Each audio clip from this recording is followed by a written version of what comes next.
Data breaches can happen in many forms. Scammers may target companies with malware, or they may exploit weaknesses in their digital security measures. And once they steal your information, they can sell it on the dark web or use it in their own fraud schemes. Lindsay George with the Better Business Bureau of North Alabama is here with some tips on how to protect your identity. But first, Lindsay, let's discuss the risk data breaches pose for consumers. Yes, data breaches, when it comes to consumers, it increases your chances of being a victim of identity theft. And identity theft is the unauthorized use of your personal information for any type of unlawful activity.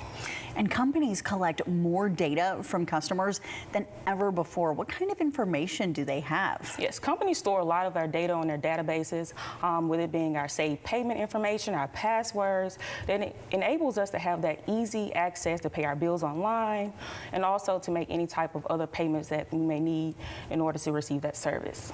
And there are many tips to prevent identity theft and not just avoiding a data breach or what to do in a data breach. One of those things includes limiting what people share on social media. What activities should people avoid? Yes, you should definitely avoid those online quizzes or games that ask you, what is your hometown? What is your pet? All of those are some of your, those security questions that are used for your financial or your insurance companies as security questions. So you want to be careful what information that you do provide on those questions. And how does checking your credit score or your bank account information frequently help people when it comes to identity theft? It's very important to check those credit reports as well as your financial statements as quickly as possible to make sure that you're able to notify or see any type of suspicious activity in your accounts, and you can notify those providers immediately as soon as you see those transactions occurring. Yeah, so you catch them as fast as you Yes. can. And how does shopping at a business that protects its consumer help people, and how can people know the signs that it is a safer business to work with? Yeah, so when you're shopping online in particular, you want to make sure that you go into websites that are secure.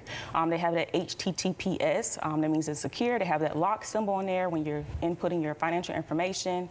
And also they have like a privacy policy on their website to help you know that the website indeed is secure. And there are even things people can do to protect their documents at home. What are some scenarios when people should think about doing that, and what can they do to keep their documents safe? Yeah, so when you're at home, you may, leave bills and things out, but you shouldn't do that, especially when you're having contractors come to your home, family, friends, or even roommates.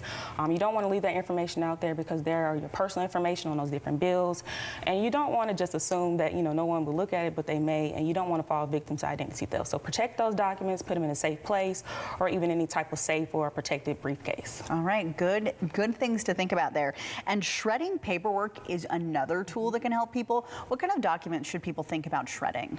You should definitely think about shredding on those tax documents that are over 7 years old that you no longer need, your utility statements that are over like a month or two old, even your financial statements, insurance documents, or anything that contains any personal information, social security numbers, addresses, date of births, and the list just goes on. All right. Well, Lindsay, thank you so much. And the Better Business Bureau does have some shred days coming up in April and May, so people can learn more information about that on WHNT.com. And if you have any consumer questions or concerns, you can contact the Better Business Bureau.